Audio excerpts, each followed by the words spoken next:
ये सारा खेल जो चल रहा है सब इंटरेस्ट का है। जितने लोग तुमसे जुड़े हैं उनका कोई ना कोई इंटरेस्ट तो जरूर है। तो जितनी चुनौतियां तुम्हारे सामने आती चली जाएंगी सब छोटी होती चली जाएगी। तुमने अपने माइंड को इतनी जगह लगा रखा है कि तुम जैसे ही पढ़ने बैठते हो और मन चारों तरफ उलझा हुआ है, तुम देखना जैसे जैसे तुम्हारी ताकत बढ़ती जाएगी अंदर, वैसे वैसे बाहर अचीवमेंट बढ़ती चली जाएगी। वो तुमको तो डर लगता है इस वक्त ना, क्योंकि तुमने अपनी शक्ति को अभी खोला नहीं है, तो तुमको डर लग रहा है कि भगवान किसी तरह से कोई नौकरी मिल जाए। बस तुम अभी भयभीत हो, क्योंकि तुमको शक्ति से अपने परिचित नहीं हो। तुम्हारा हाल हनुमान जी वाला है कि समंदर सामने देखे कि ये कौन पार करेगा। 22 साल का लड़का रात में 2 बजे घर लौट कर आया, पिताजी दरवाजे खड़े और पिताजी ने लड़के से पूछा कि कहाँ थे। अगर लड़के के साथ लड़की है तो उसको रेड कारपेट मारना है, लेकिन उस वक्त नहीं मारना है। प्रेम उसमें से एक है। मत करो, चुनौतियां मत क्रिएट करो। तुम्हारे पास ऑलरेडी इतनी चुनौती है। यूपी बिहार में तो हीरो होंडा स्प्लेंडर पे लिखा है उत्तर प्रदेश सरकार समंदर के साथ बदतमीजी नहीं की, रावण के साथ बदतमीजी। मरने के बाद मुक्ति दी उसको, तब भगवान है।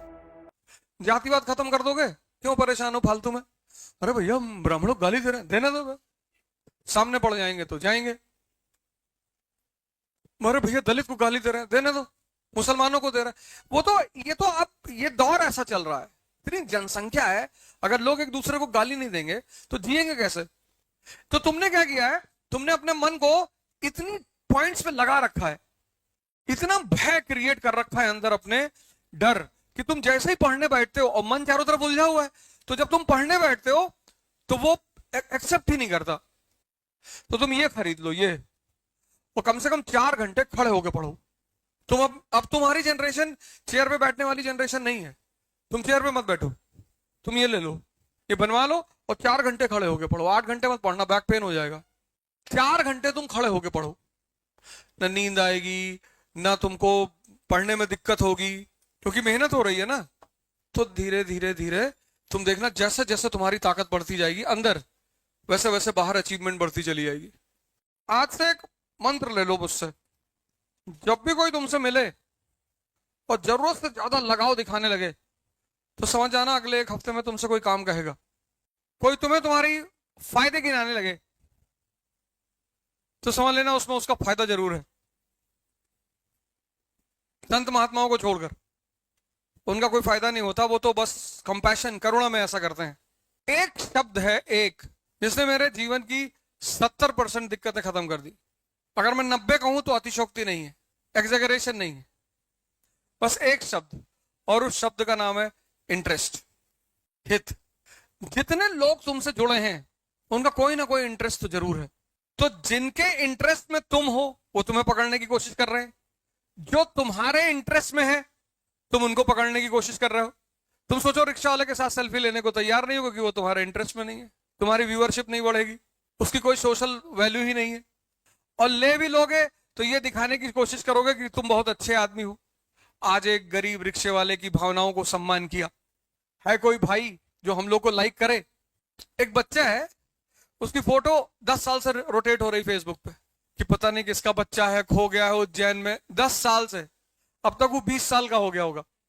ये सारा खेल जो चल रहा है सब इंटरेस्ट का है और कुछ है ही नहीं। उसमें सबसे बड़ी ड्रामेबाजी है प्रेम, लेकिन करना चाहिए, मजा बहुत आता है, बहुत मजेदार खेल है, करते रहना चाहिए, बंद तो होना ही नहीं चाहिए, करते रहना चाहिए। मजा ये आता है कि कौन किसको बेवकूफ बना रहा है ज्यादा, रुकना तो चाहिए ही नहीं, चलते रहना चाहिए। सारा खेल इंटरेस्ट का है। अभी तुम जाओ किसी के घर, किसी की बेटी का हाथ मांगने, तुमको बहुत मारे सब, और भी राहुल गांधी जी कहते हैं कि मैं स्वयंवर करने जा रहा हूं, दिल्ली से लाइन लगेगी कजाकिस्तान तक, नहीं लगेगी, लगेगी। और तुम चले आओ, तुम्हारी उम्र कम है, 20-22 साल के हो, आईएएस बन जाओगे फ्यूचर में, स्थिति तुम्हारी अच्छी हो जाएगी, एमपी भी बन सकते हो, लेकिन आज बहुत मार खाओगे तुम। तो जब तुम ये समझने लगते हो, कुछ चीजें जब तुम समझने लगते हो, तुम्हारी दुविधाएं खत्म हो जाती। शादी फादी मत जाया करो किसी की अपनी छोड़ के, अपनी भी तो जाना ही चाहिए। शादी वादी कि हाँ, तुम्हारे किसी रिश्तेदार के घर, तुम्हारे किसी दोस्त के घर, पड़ोसी के घर परेशानी है, तब जरूर जाओ, चाहे पढ़ाई का नुकसान हो, चाहे जिसका नुकसान हो, लेकिन तब जरूर जाओ। इंसानियत खत्म नहीं होनी चाहिए। मतलब तुम्हारा पड़ोस में कोई आदमी बीमार है, तुम्हारे दोस्त का पिता बीमार है, और तुमको 2 दिन उस पिता के साथ हॉस्पिटल रहना, एकदम रहो, कुछ नुकसान नहीं होता। इंसानियत खत्म नहीं होनी चाहिए, वो बरकरार रहनी चाहिए। क्योंकि किसी की भी मुसीबत में जब तुम मदद करते हो तो वो तुम्हें दुआ देगा, और वो बहुत पावरफुल चीज है। मतलब दवा से लाखों गुना। कभी तुम गीता पढ़ोगे तो उसमें तुम्हें 3 तरह के कर्म पता चलेंगे: कर्म, अकर्म और विकर्म। जो संत होते हैं ना, ये विकर्म करते हैं। विकर्म मतलब ये जागृत हो चुके हैं, इन्हें कर्म करने की जरूरत नहीं, लेकिन फिर भी करते हैं।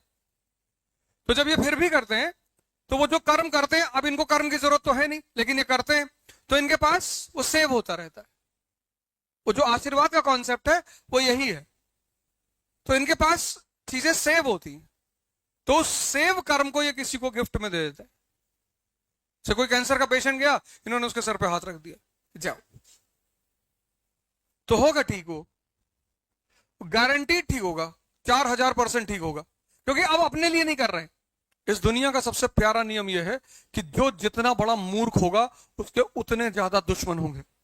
न्यूटन का नियम है ये, जो जितना बड़ा मूर्ख होगा उसके उतने ज्यादा दुश्मन होंगे। तुम्हारा समय ऑड चल रहा है, कोई बात नहीं। तुम्हारे माँ बाप जेल में है कृष्ण की तरह, कोई बात नहीं। उस समय को इस्तेमाल करो अपने लिए, मारना तो वही है, पर समय को हमेशा समझो और इंटरेस्ट के गेम को समझो। परेशान होने की जरूरत नहीं।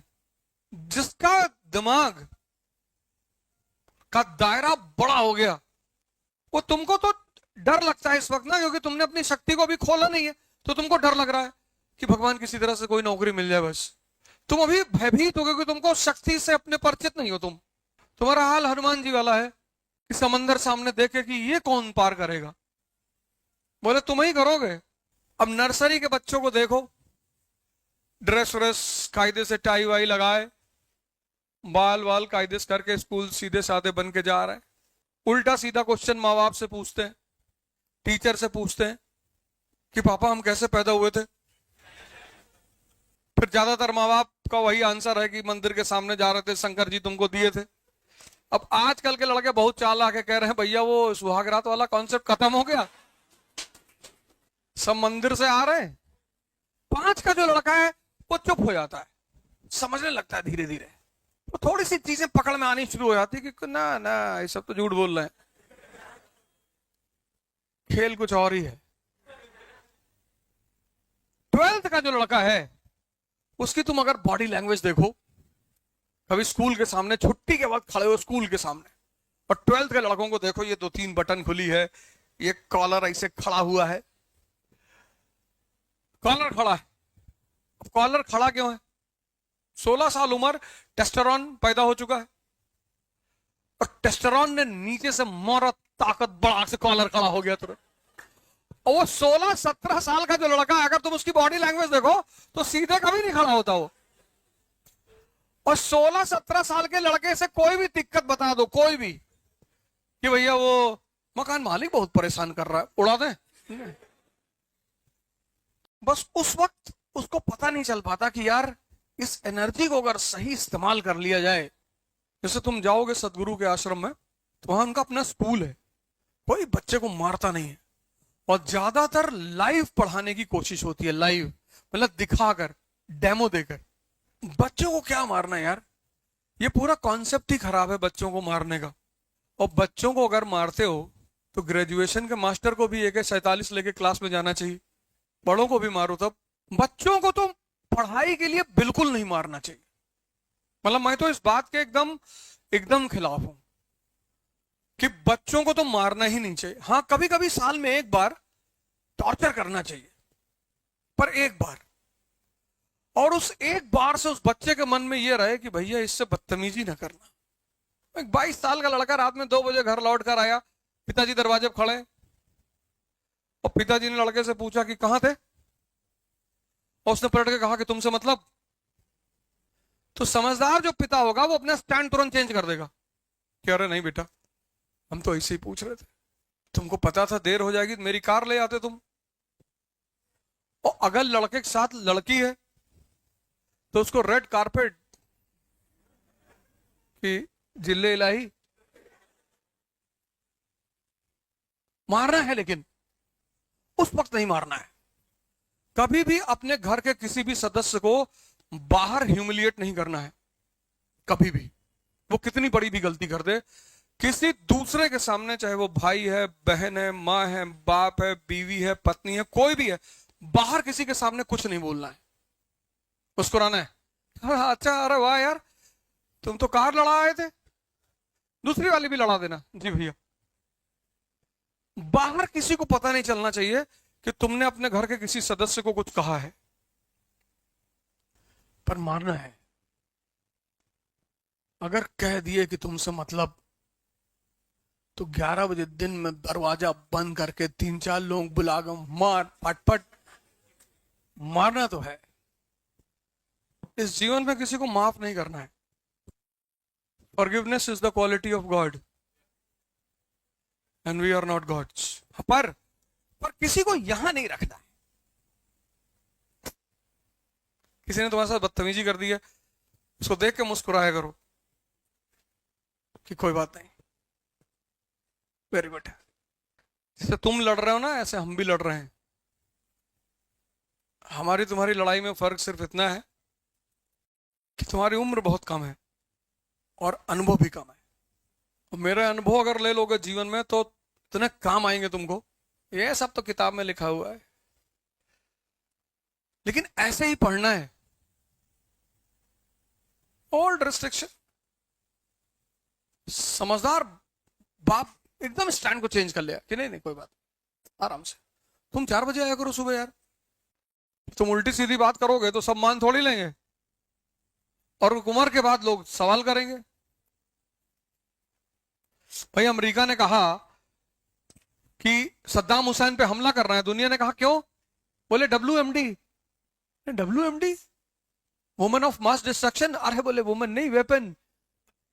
दुनिया ने कहा अच्छा वेपन रखा है ये? बोले हाँ। बोले तब मारो। मारा अमेरिका ने। फिर सीरिया के साथ भी यही किया अमेरिका ने, कहा केमिकल वेपन रखा है। अरे दुनिया ने कहा पुराना वाला तो निकाले नहीं पाए, कहां रखा था WMD? बोले रखा था वो कहीं दबाया है कहीं रेत ओत में।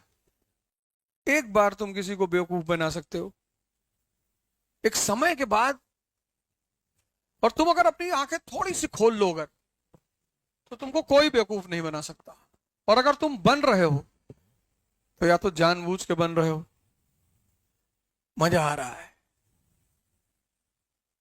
जब बच्चों के साथ चेस खेलो ना, तो कभी कभी जानबूझ के हारना पड़ता है, इतने खुशी होते हैं वो, भैया को हरा दिया, पापा को हरा दिया, मजा आता है। और कभी कभी जब सामने वाले की बलि लेनी होती है तो उसको मौका दिया जाता है। कितना कमा लेती हो? मिर्जापुर चलो, देखो कैसे अखंडानंद उसको छूट दे रहा है। यहाँ पूछो, पूछे और पूछे, पूछ लिए, आइए बैठे। क्या जरूरत थी बड़े बड़े लोगों के साथ टहलने की? ना तुम शूटर हो, ना ठेकेदार हो, ना पूंजीपति हो। फर्जी किसी भी आदमी के साथ अनायास मत रहा करो, और राजाओं के साथ तो बिल्कुल मत रहा करो। कोई राज उनका जान जाओगे फिर तुम्हारी जिंदगी उनके लिए खतरा बन जाएगी। मैं देखा हूं बहुत लोगों को शौक है विधायक के साथ, मंत्री के साथ, मत रख, फालतू में क्यों रह रहे हो? जब तक तुम्हारी अपनी आमदनी ना शुरू हो जाए तब तक कुछ काम मत करना। प्रेम उसमें से एक है, मत करना। मतलब पिता के पैसे पर, जो पैसा तुमको पिता से मिल रहा है उसका कभी मिसयूज मत करना। 29 तारीख को मेरी श्रीमती जी भी आएंगे, हम लोग को सबको इलाहाबाद जाना है, मैं मिलाऊंगा तुमको। एक ही बार हमसे कही थी कि मूवी दिखा दो। हमने कहा अंगूठी लगा पहनी हो? बोली हाँ। हम कहा इसको बेच दो, इसी पैसे से दिखाएंगे। मेरे पास पैसा नहीं है। उसके बाद नहीं कहा, आज तक नहीं कहा। वहां मूवी देखने आते हैं तो आगे की जो रो की पूरी सीट होती है पूरा बुक करा लेते हैं। हम तो खैर बाहर ही बैठते हैं, हाँ बच्चे देखते हैं सब अंदर बैठ के। और उनको एक ही शर्त होती है कि पूरी मूवी का शॉर्ट नोट लिखना है, और नहीं लिख पाओगे तो यही मारेंगे हॉल में, घर पे नहीं मारेंगे, यहां 50 लोगों के सामने। और तुमको लगता है सबके सामने नहीं मारेंगे, सबके सामने मारेंगे। और जो बीच में आके कहेगा कि अरे बच्चे को मार रहे हो, उसको भी 2-3 फाइट मारेंगे। कोई लोग लंबरदार बन जाते हैं ना, अरे अरे भाई साहब बच्चा है, बस तुम्हारा है, नहीं नहीं भाई साहब। कुछ चीजें तुम उसको नियम बना लो, सिद्धांत। चुनौतियां मत क्रिएट करो, तुम्हारे पास ऑलरेडी इतनी चुनौती है। 4 भाई हैं, राम, लक्ष्मण, भरत, शत्रुघ्न। 4 भाई 4 चीज के सूचक हैं, धर्म, अर्थ, काम, मोक्ष। 3 माएं तो 3 गुण हैं जीवन में, सत्व, रज, तम। कभी तुमको रामायण रामचरितमानस का मतलब क्या है अगर ये वास्तव में समझना है, तो हमारे एक संत हैं बहुत बड़े भारत में, धारकुंडी महाराज, उनकी व्याख्या है रामायण की, पढ़ लोगे ना 3-4 आंख अपने आप खुल जाएगी खटाक से। इसे हिंदी में है, व्याख्या हिंदी में, मानस की व्याख्या। संतों को डिस्क्रिप्शन पढ़ोगे तो जीवन में बहुत फायदा होगा। पुरोहित अच्छा काम करते हैं, थोड़ा सा इंफॉर्मेशन देते हैं, लेकिन उतनी गहराई से उनको धर्म की पकड़ नहीं होती। पुरोहित को सिर्फ थ्योरी पता होती है, जरूरी भी है, किसी भी धर्म का पुरोहित हो, हिंदू, मुसलमान, किसी भी धर्म का। तो हसन बसरी बसरा के थे, शेख सूफी थे, तो उनको नदी पार करके जाना होता था डेली। तो मस्जिद के मौलाना से उन्होंने कहा कि मौलाना साहब डेली नदी पार करना पड़ता है, 50 पैसा देना पड़ता है। तो मौलाना ने कहा कोई जरूरत नहीं है यार, दुआ पढ़ लिया करो, दुआ पढ़ के और नदी पे चले जाया करो इसे चलते हुए। तो उन्होंने कहा ठीक है, वो गए, दुआ पढ़े और पार हो गए चलते चलते।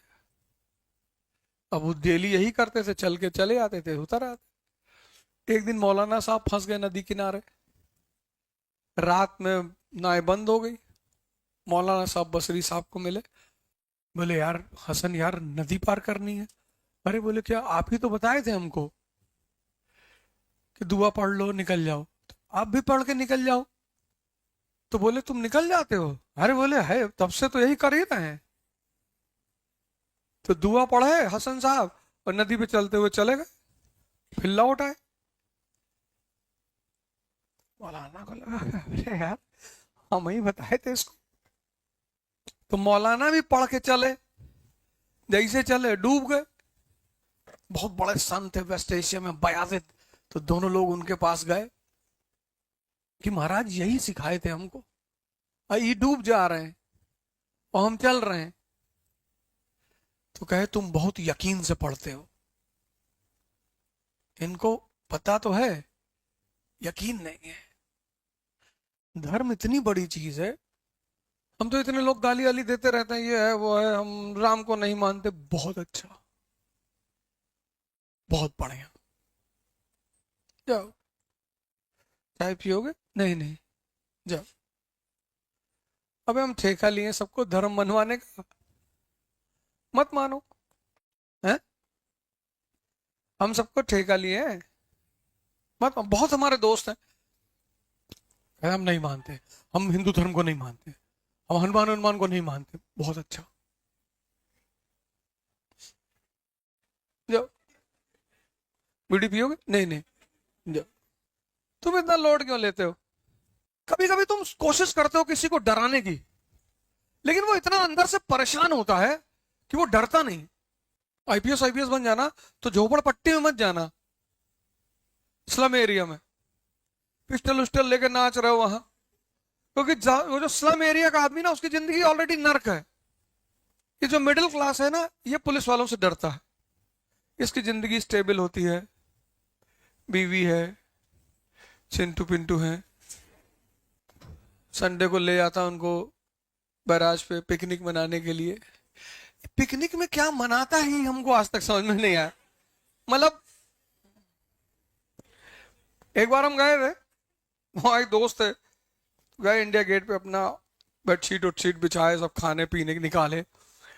हमने कहा मनाओ, तो बोले यही है बस, ताश खेलेंगे, और कोल्ड ड्रिंक और जो पैटीज वगैरह बना के लाए इसको खाएंगे? ये पिकनिक है, तुम भिखमंगे। इतने देर में 10 गेम हो जाएगा, चेस का कुछ कैलकुलेशन हो जाएगी, इनको यहाँ मारना है, उनको वहां हटाना है, साजिश हो जाएगी, किसके साथ कौन सा कांड करना है। तो तुम यहाँ हरामखोरी में पेड़ के नीचे बैठे हो 4 घंटा। एक किताब का 10-20 पन्ना पढ़ लेगा आदमी 4 घंटे में। गलत किया ब्रिटेन ने, नहीं मारना चाहिए था उसको। शक्ति सेवा के लिए है, इसीलिए रामचंद्र जी भगवान है, कहीं भी मिसयूज नहीं करते। तो यूपी बिहार में तो हीरो होंडा स्प्लेंडर पे लिखा है उत्तर प्रदेश सरकार, मतलब जो स्विफ्ट पे लिखा है वो तो ठीक है, थोड़ी सी इज्जत है। स्प्लेंडर पे वो तो अच्छा है, उस पर लिखा है नहीं है गवर्नर। मतलब इनको अगर सबको शक्ति दे दी जाए तो ये तो जीने ही ना दें। तो बहुत सही आदमी के पास शक्ति है, राम के पास, कि धोबी ने अगर कुछ कहा तो धोबी को उन्होंने कुछ नहीं कहा। समंदर के साथ बदतमीजी नहीं की, रावण के साथ बदतमीजी नहीं की, मरने के बाद मुक्ति दी उसको। लक्ष्मण को बुलाया, कहा ज्ञानी है, इससे ज्ञान ले लो, तब भगवान है। भगवान का मतलब यही है, जो शक्ति का सदुपयोग करना जाने, और शैतान मतलब जो शक्ति को मिसयूज करना जाने। इनको नहीं मारना था, मार दिया इन्होंने। इन्होंने सोचा डरा देंगे, पर जो आदमी परेशान होता है ना, उसको तुम नहीं डरा पाओगे। वो कहता ठीक है तुम हमारे साथ बदतमीजी करोगे, लो अब